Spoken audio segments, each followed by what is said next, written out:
Hi friends, Happy New Year. I'm recording this actually on New Year's Eve from the parsonage in my comfy clothes. We're getting ready for a party. Our tradition is to host our nieces and nephews for a sleepover on New Year's Eve, so we're getting ready for a fun night.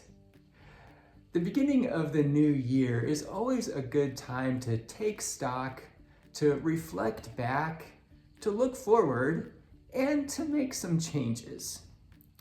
The new worship series that we are going to start this Sunday is called Reset, and we're going to think about resetting our perspective on time, identity, values, purpose, and direction. I hope you'll be able to join us either in person or online. Today I want to remind you, because I know you already know, of the importance of attitude. One of the most significant decisions that we can make on a day-to-day basis is the choice of our attitude. Our attitude either keeps us going or cripples our progress. It either fuels our passion or dashes our hopes. Attitude perhaps doesn't make all the difference in our life, but it does make a huge difference, especially when we choose an attitude of faith. The Apostle Paul, who wrote most of the letters in the New Testament, was a man with an undefeatable attitude of faith in the undefeatable Christ. In his letter to the Christians in Philippi, Paul did not mince words when it came to attitudes. Although a fairly peaceful congregation, the Philippians had a few personality skirmishes that could have derailed them and hindered their work and witness.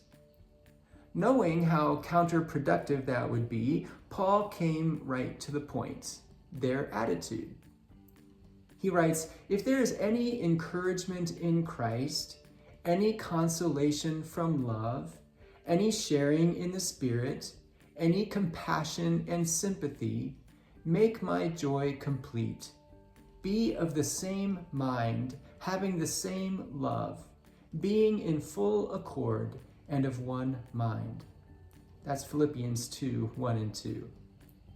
So look at what Paul does here. First of all, remember that Christ is God in the flesh. When Jesus was born, the divine entered humanity, and heaven came to earth. Christ is God with us and God for us. So, Paul writes, if there is any encouragement in Christ.